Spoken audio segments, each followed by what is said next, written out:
Supremo Mayawati और उत्तर प्रदेश की पूर्व मुख्यमंत्री ने आखिरकार किस साधु संतों को चेतावनी देते हुए ये बता दिया है कि बाबा साहब का अपमान बिल्कुल भी बर्दाश्त नहीं किया जाएगा। सिर्फ यही नहीं, आपको बताना चाहेंगे कि किस प्रकार से बिना रामभद्राचार्य, जो खुद को जगत गुरु बताते हैं, उनका नाम लिए बिना सुप्रीमो मायावती ने उन्हें चुप रहने की हिदायत दे दी है।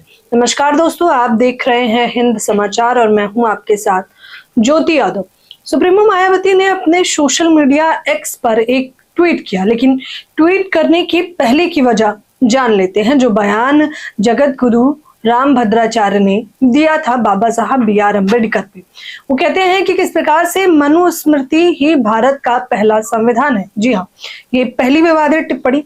दूसरा, वो ये कहते हैं कि बाबा साहब BR अम्बेडकर को संस्कृत का ज्ञान नहीं था, इसी वजह से उन्होंने मनुस्मृति को जलाया। वो एक इंटरव्यू में यहाँ तक कह देते हैं कि संविधान रचयिता सिर्फ बाबा साहब नहीं है।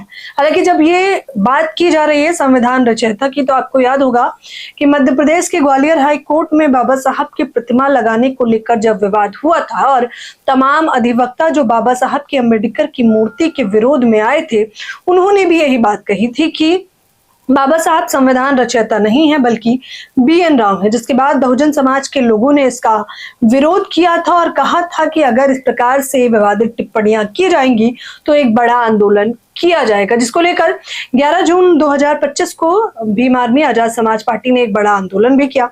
मैंने खुद मध्य प्रदेश से वो कवरेज आपको हिंद समाचार के माध्यम से दिखाई थी। तो यानी कि मेरा ये बताने का मकसद ये था कि पहली बार नहीं है जब इस प्रकार से बाबा साहब BR अम्बेडकर पे जगत गुरु साधु संत टीका टिप्पणी करते हैं, बल्कि वकील जो खुद मनुवादी सोच के होते हैं वो लोग भी बाबा साहब पर टीका टिप्पणी करने से पीछे नहीं हटते। इस बार भी रामभद्राचार्य ने इसी प्रकार का बयान दिया कुछ दिन पहले और उन्हें लगा कि वो बचकर निकल जाएंगे, लेकिन ऐसा नहीं होता। सुप्रीमो मायावती सीधे तौर पर उनका नाम लिए बिना उन्हें मुंह तोड़ जवाब देती है। वो मायावती ने नाम लिए बिना जगत गुरु रामभद्राचार्य पर पलटवार किया।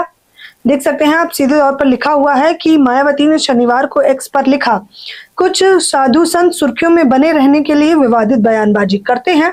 उन्हें संविधान में डॉक्टर अम्बेडकर के योगदान की जानकारी नहीं है, इसलिए गलत बोलने की बजाय चुप रहे तो अच्छा रहेगा। यानी कि हिदायत भी दे दी है कि अगर इस प्रकार की विवादित टिप्पणी से साधु संत बचेंगे तो बेहतर रहेगा, क्योंकि उन्हें संविधान का ज्ञान नहीं है। ये जो अल्टीमेटम रामभद्राचार्य को दिया गया है, उसके बारे में आप लोगों की क्या कुछ प्रतिक्रिया है? आप लोग मुझे अपनी राय हमारे चैनल हिंद समाचार के कमेंट बॉक्स में जरूर बता सकते हैं। सुप्रीमो मायावती उन नेताओं में से एक हैं जो मूवमेंट को न केवल आगे लेकर जाती हैं, बल्कि जब जब जरूरत पड़ती है तो डंके की चोट पर वो आगाज भी करती हैं, ऐलान भी करती हैं और सवाल भी उठाती हैं। तो साधु संतों को जिस प्रकार से मुंह तोड़ जवाब दिया है, अगर आपकी मुख्य निगाह ट्वीट पर है तो मुझे लगता है कि वो ट्वीट भी मुझे आपको दिखा देना चाहिए। वो लिखती हैं कि जैसा कि विदित है कि आए दिन सुर्खियों में बने रहने हेतु विवादित बयानबाजी करने वाले कुछ साधु संतों को परम पूज्य बाबा साहब डॉक्टर भीमराव अम्बेडकर के भारतीय संविधान के निर्माण में रहे उनके अतुल्य योगदान के बारे में सही जानकारी नहीं होने के कारण इनको इस बारे में कोई भी गलत बयानबाजी आदि करने की बजाय यदि वे चुप रहे तो वो उचित होगा। साथ ही बाबा साहब के अनुयायी मनुस्मृति का विरोध क्यों करते हैं, उसे भी इनको अपनी जातिवादी द्वेष की भावना को त्याग कर जरूर समझना चाहिए। इसके साथ ही साथ इन्हें यह भी मालूम होना चाहिए कि बाबा साहब महान विद्वान व्यक्तित्व थे। इस मामले में कोई भी टीका टिप्पणी करने वाले साधु संत इनकी विद्वता के मामले में कुछ भी नहीं है। और आगे वो लिखती हैं कि अतः इस बारे में कुछ भी कहने से पहले इनको जरूर बचना चाहिए, यही नेक सलाह है। यानी कि सलाह दे दी है उत्तर प्रदेश की पूर्व मुख्यमंत्री और सपा प्रमुख सुप्रीमो मायावती ने। इस सलाह के बारे में और जिस प्रकार से रामभद्राचार्य ने बाबा साहब पर विवादित टिप्पणी की, उस पर बतौर जनता आपकी क्या प्रतिक्रिया है? हमें अपनी राय जरूर दें। हिंद समाचार को शेयर करें, सब्सक्राइब करें। धन्यवाद।